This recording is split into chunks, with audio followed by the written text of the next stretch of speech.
मंगले शिवे सर्वार्थसाधिके शरण्ये त्र्यंबके गौरी नारायणी नमस्तुते। या देवी सर्वभूतेषु मातृरूपेण संस्थिता। नमस्तस्यै नमस्तस्यै नमस्तस्यै नमो नमः। हाय हॅलो नमस्कार, मी गौतमी शिकलगार। तरुण भारतच्या नवदुर्गा विशेष भागामध्ये मी आपल्या सर्वांचं पुन्हा एकदा स्वागत करते। मंडळी, नवरात्र म्हणजे देवीची आराधना करण्याचे पवित्र 9 दिवस आणि या पवित्र 9 दिवसांचं महत्त्व वाढवणाऱ्या नवदुर्गा, याच नवदुर्गांचं आपण दर्शन घेतोय आणि महात्म्य ऐकतोय। तर आज आपण कोल्हापुरातील पौराणिक पद्मावती देवीच्या मंदिरात आलोय आणि करवीर महात्म्य आणि पुराणांमध्ये याचे एक विशेष स्थान आहे। आपल्याला या देवीची माहिती सांगण्यासाठी आपल्यासोबत मंदिराच्या मुख्य पुजारी राधिका कालेकर आहेत। नमस्कार मॅडम। नमस्ते। सर्वात आधी तर तुम्हाला नवरात्रीच्या खूप शुभेच्छा। तुम्हालाही। मला जाणून घ्यायला आवडेल की पद्मावती देवी कोल्हापुरात कशी आली आणि तिची आख्यायिका काय आहे? पद्मावती माता कोल्हापुरात कशी आली याच्या मागे ना खूप पुराणातली म्हणजे अगदी नृसिंह अवतारापर्यंत पाठीमागे गेल्यानंतर त्याची गोष्ट सापडते। आणि हे जे महात्म्य आहे करवीर महात्म्य, या महात्म्यामध्ये 29व्या अध्यायामध्ये याची गोष्ट लिहिलेली दिसते।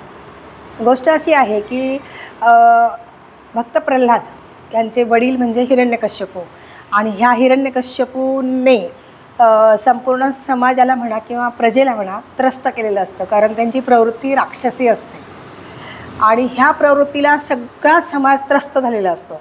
आणि हे बघून बघून प्रल्हादाला दुःख व्हायचं की बाबा आपले राक्षसी प्रवृत्तीने वागतात समाजाशी, आणि त्यांना नारायण म्हणजे देवतेचा, भगवान विष्णूंचा खूप राग असतो। परंतु त्यांचा जो मुलगा जन्माला आला तो मात्र पूर्ण वेळ विष्णू भक्त, नारायण भक्त, आणि मग त्याने नारायणाचं नाव घेऊ नये म्हणून हिरण्यकश्यप नानाविध प्रकार करतात। जसं आपल्याला माहिती आहे, उकळत्या तेलात घालतात असे, जेणेकरून हा नष्ट होईल। परंतु त्या नामस्मरणाचं महात्म्य इतकं अपार असतं की भक्त प्रल्हाद कशानेही नष्ट होत नाही किंवा जात नाही। हे बघितल्यानंतर खूप राग करायला लागल्यानंतर आता याच्यातून सुटका करायला हवी आहे म्हणून नारायणाचा धावा करता करता नारायण प्रसन्न झाले आणि त्यांनी भक्त प्रल्हादाच्या मनातली जी गोष्ट असते ती अंमलात आणली। ती कुठली तर या हिरण्यकश्यपूला खांबातून प्रगट होऊन पोट फाडून ठार केलं। आता हिरण्यकश्यपूला ठार केलं तर सगळा समाज सुखी झाला ना, किंबहुना भक्त प्रल्हादही म्हणाला चला आपण एका जाचातनं मुक्त झालो। पण कालांतराने या प्रल्हादाला आपल्या वडिलांचा भगवंताच्या हाताने काय होईना वध केल्याचा पश्चाताप झाला। पश्चाताप दग्ध बसलेल्या प्रल्हादाला बघितलं नारद म्हणाले, प्रल्हादा तुम्ही असे खिन्न का बसलाय? की म्हणाले, देवर्षी माझ्या हातून फार मोठा प्रमाद घडला आहे। काय प्रमाद घडला आहे? तर साक्षात माझ्या वडिलांची हत्या माझ्यामुळे घडली गेली आहे आणि याचं ब्रह्महत्येचं पातक माझ्या मस्तकी लागलं आहे। याच्यातून मला मुक्तता हवी आहे। मला हे अफार कष्ट पडलं आहे मला की माझ्या वडिलांचा वध झाला आहे आणि ब्रह्महत्याच नाही का? तर नारद म्हणाले, तसं एका विचाराने तुम्ही म्हणतात ते बरोबर आहे, पण याच्यातून मार्ग सापडेल। काय करायचं? तर नारद मुनी म्हणतात की तुम्ही करवीर क्षेत्री जा, तिथे पद्माळा नावाचं तळ आहे, त्या तळ्याच्या काठी तुम्ही जाऊन तपश्चर्या करा आणि त्या तपश्चर्येची फलश्रुती म्हणजे तुम्ही त्या पापातून मुक्त होणार। तर ठीक आहे, मग हा जो प्रल्हाद असतो हा आपल्या करवीर क्षेत्री म्हणजे कोल्हापुरात येतात आणि पद्माळा तळ्याच्या काठी खडतर तपश्चर्या करतात। इतकी तपश्चर्या करून साक्षात अंबाबाई त्या तळ्यातून प्रगट होते आणि त्या बालकाला विचारते की बालका तू एवढे कष्ट का करतोयस? मग पुन्हा ती सगळी गोष्ट सांगतात की ब्रह्महत्या झाली आहे माझ्याकडून, त्याच्या पापनिवृत्ती करता मी खडतर तपश्चर्या करतोय। तर ठीक आहे, तू ह्याच्यातून मुक्त होशील, पण तू गंडकी नदीला जाऊन 12 गाडे शाळीग्राम या पद्माळा तळ्यात आणून टाक, तेव्हा तू निवृत्त होशील, त्या पापातून तुला मुक्ती मिळेल। तर हा प्रल्हाद गंडकी नदीला जातो म्हणजे नेपाळ देशाला, आणि तिथून 12 गाडे भरून गोटे शाळीग्राम आणतो आणि पद्माळा नावाच्या त्या तळ्यामध्ये टाकल्यानंतर पुन्हा एकदा अंबाबाई प्रगट होते आणि मग म्हणते, बोल वत्सा तुला काय हवं आहे? तर हा संभ्रमात जातो आणि म्हणतो की माते, मी ज्या देवाची सेवा केली आहे तो देव तू नाही आहेस. म्हणजे काय, तर मी नृसिंहाची सेवा केली आहे म्हणे. म्हणजे नृसिंह रूपी जे नारायण आहे त्यांची मी सेवा केली आहे, तू नारायण नाही आहेस. तर अंबाबाई म्हणते की तू ज्या देवाची सेवा केली आहेस त्याच्या अंतरंगात मी शक्तिरूपाने राहते, तुला हवं ते सांग आणि मग तुझी पापातून मुक्ती होईल. तर नाही, मग मला नृसिंह रूपात तुम्ही दर्शन द्या. मी ज्या देवाची सेवा केली आहे ना त्या अवतारातच तुम्ही मला दर्शन द्या. आणि मग तिथे पुन्हा त्या तळ्यातून ती देवी नृसिंह अवतारामध्ये प्रगट होते आणि त्याला दर्शन देते आणि मग त्यानंतर भक्त प्रल्हाद आपल्या पापातून मुक्त होतो. आता पद्माळा तळं, पद्म म्हणजे कमळ, आणि त्या पद्माळा म्हणजे पद्मालयाचा तो अपभ्रंश आहे. पद्मालय म्हणजे जिथे पद्मांचं आलय आहे, मंदिर आहे, कमळांचं मंदिर आहे, त्याच्यातून ती प्रगट झाली म्हणून या देवीचं नाव पडलं पद्मावती. आणि ती नृसिंहाच्या अवतारात दर्शन दिलं म्हणून तिला नृसिंह रूपिणी असं म्हटलं जातं. हां, अशी एक खूप अशी उद्बोधक गोष्ट आहे, ही कथा आहे, आख्यान आहे भक्त प्रल्हादाच्या काळातलं. आणि त्यावेळेला भक्त प्रल्हादाने इथे ज्या महादेवाचं स्थापना केली ते महादेव म्हणजे आपण इथे बघत असाल तर ते प्रल्हादेश्वर म्हणून आहे. तुम्हाला इथे महादेवाचं जे स्थान जे प्रल्हादाने स्थापन केलंय म्हणून त्याचं नाव प्रल्हादेश्वर. हां, इतकी पुराणातली याला कथा आहे.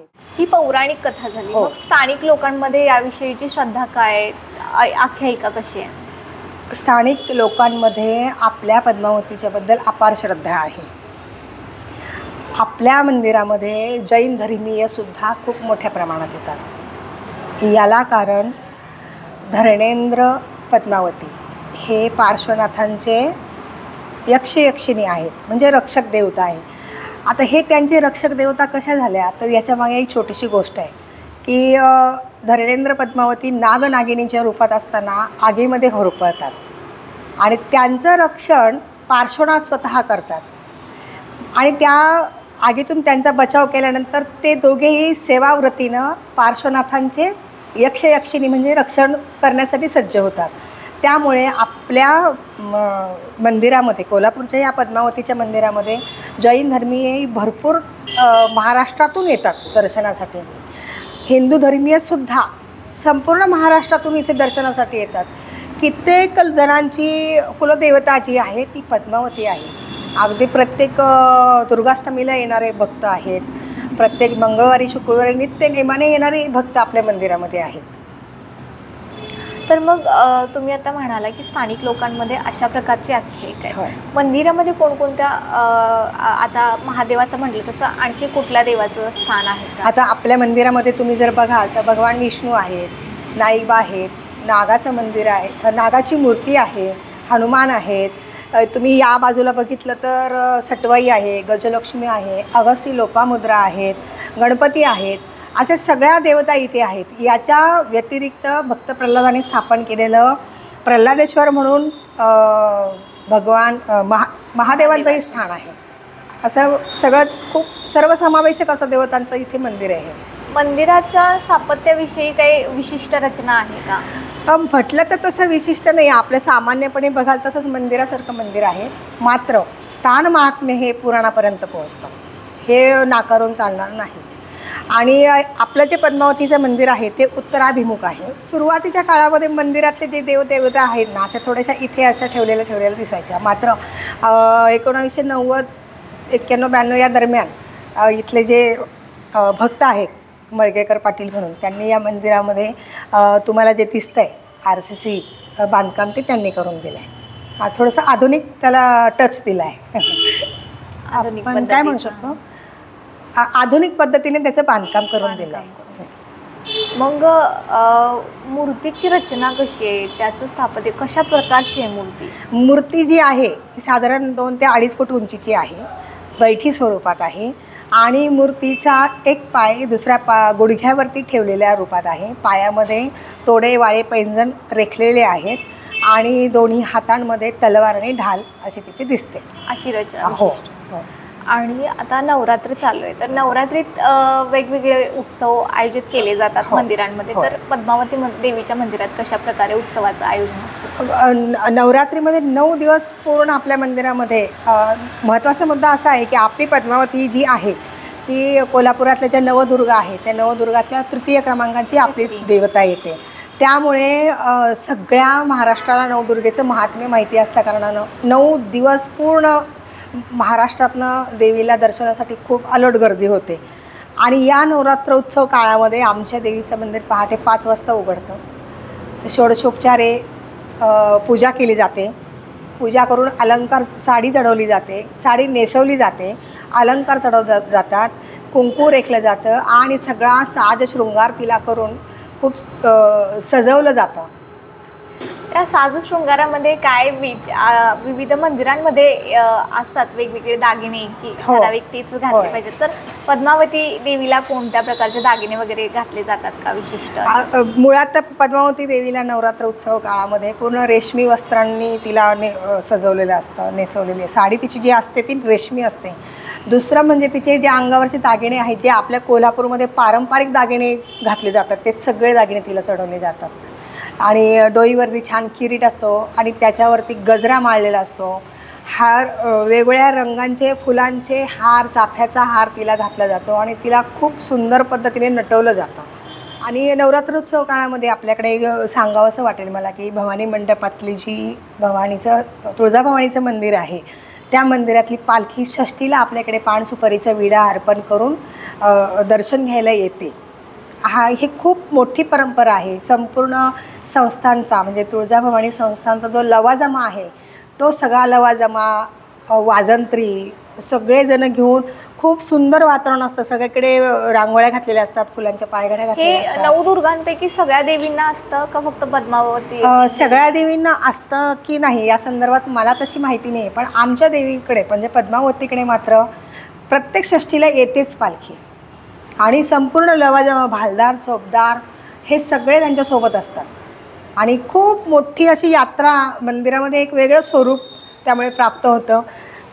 ती सगळी मंडळी येतात, आतमध्ये जातात, नारळ सुपारीचा विडा ठेवतात, दर्शन घेतात, तिचा जय जयकार करतात आणि मग आम्ही त्यांचा मान सन्मान करतो आणि मग ते इकडनं जातात.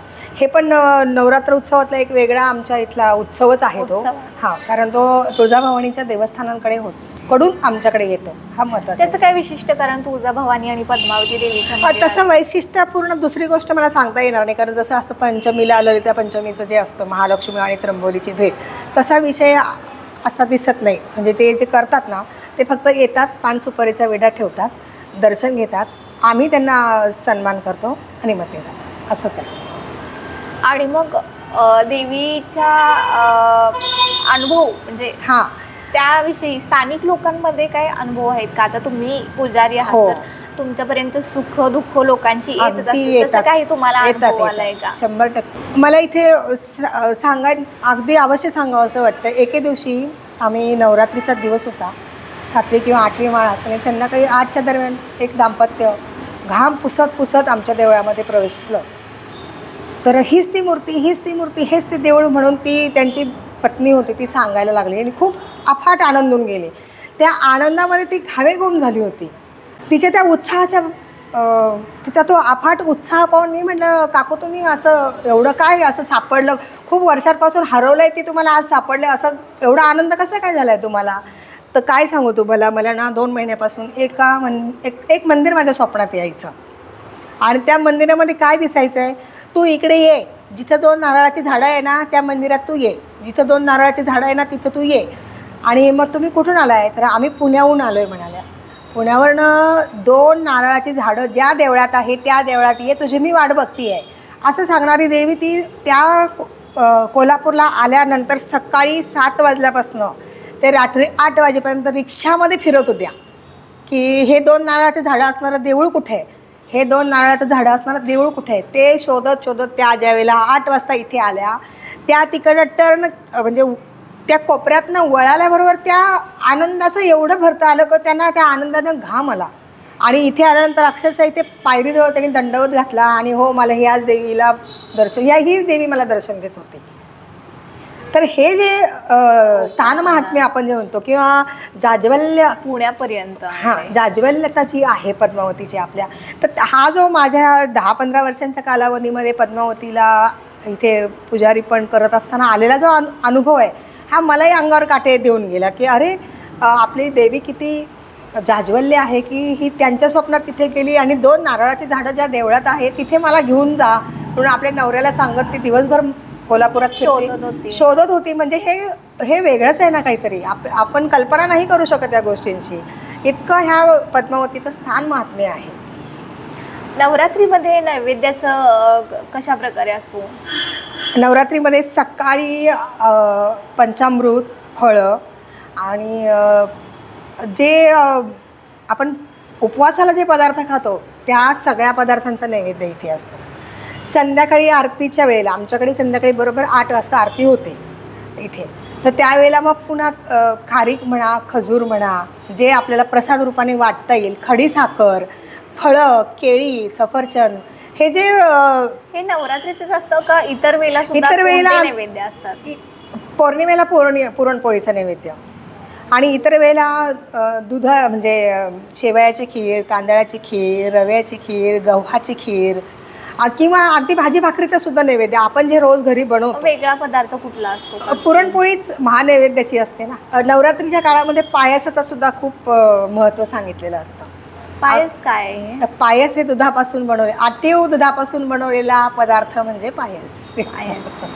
खूप दूध आणि काय काय काय दूध आणि त्याच्यामध्ये हवं असेल तर थोडासा खवा टाकला जातो, पण वास्तविक दूध, साखर, केसर आणि आपलं वेलची, जे स्वादाचे सुवासिक वासाचे जे पदार्थ आहेत म्हणजे दूधच त्यातला प्रॉपर अगदी महत्त्वाचा घटक त्यातलं दूध आहे आणि ते आटवून ते करायचं. खूप सुंदर होतो तो पदार्थ आणि आपल्याला उपवास असतो त्यामुळे आपल्यालाही तो चालतो आणि देवीलाही नैवेद्याला द्यायला म्हणजे नैवेद्य दाखवता येतो त्याचाही आपल्याला. आता इतकं देवीची आख्यायिका, महत्त्व, महात्म्य तुम्ही आम्हाला सांगितलं, तर मग आपण सध्या बघतोय की धर्म, श्रद्धा, विश्वास ह्या गोष्टी कुठेतरी आधुनिक काळामध्ये त्याचं महत्त्व तुम्ही काय सांगाल की मंदिरांचं महत्त्व आहे आणि ते तुम्हाला सांगायचं आहे?